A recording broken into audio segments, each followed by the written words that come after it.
think it's about time, after having used this stove for a couple weeks, to talk about it in the video. So this is my Camp Rocket Cook Rock Cob stove. It's been come to known as a bit of a fire fortress.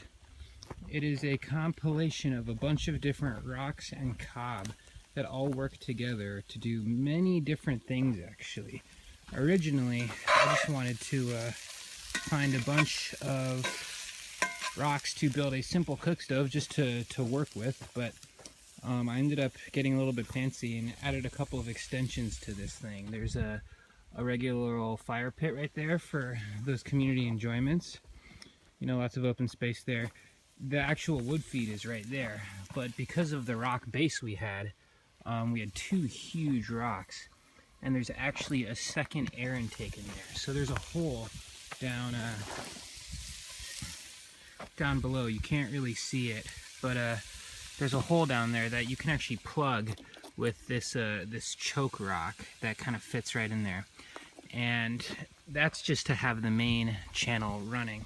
However, if you do choke the thing, you take it out, you then have airflow going down here, and you can load up the main feed, block that off, and then it just rockets. The air just rushes in there and it makes a very beautiful sound. So you have lots of heat control. I should probably also mention that this thing is basically a biochar dump, and you know, there's a lot of charcoal and ash, so really good soil fertilizers as a byproduct of using it as well. Over here we have an extension that Evan and Kai put on, which is something of a Rumford. We weren't sure exactly what it did at first, but first of all, it's got some really aesthetic rock bouncing potential over here, but more importantly, you have a fire in there, and it's really easy to transfer coals from one of the fires to another. Actually, it's a really fluid process, but you put the fire there and the heat just bounces around and radiates out, so this whole path just gets super heated. So it's really nice, and it actually has this air from over here, so it can draw from that direction if it needs to, or can expel out, so you don't get any smoke depending on the kind of fire you have in there. There's a nice little ledge up there and some cob rock to have a little bit of a cup warmer. So I installed all kinds of little shelves all throughout this thing for holding on to various things, you know, lots of little shelves for all kinds of stuff. And so here, actually, the fire climbed up here last night, but the shelves are very useful for when you're cooking. So I like to say about this stove, it cost a grand total of $0 to make, and I didn't have to walk more than 200 feet to make it. It's tremendous what kind of opportunities there are for what you can do with some rocks and some dirt, really, you know, just clay, sand, cow poop, and water.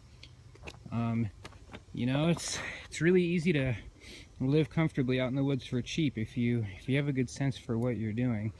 And this little fire fortress has made a rather great community hangout area, really, and have had lots of nice fun nights here. So it's also a little bit artistic in certain ways. Nature is your friend, and we should work to that and play with it. Even a rock cob bonsai pot was pretty accessible to make. I mean, the thing's pretty sturdy and has a nice little drainage hole in it, but I'm looking forward to getting some bonsai tree planted in there. But yeah, the thing is both really enjoyable to be around. It's just kind of fun to be near, but it's also it's practical. It's very practical, and there's lots of you know, there's lots of different functions that it serves. So if you can do experiments that are both fun, practical, and beautiful, that's the kind of experimentation you want to do, for sure.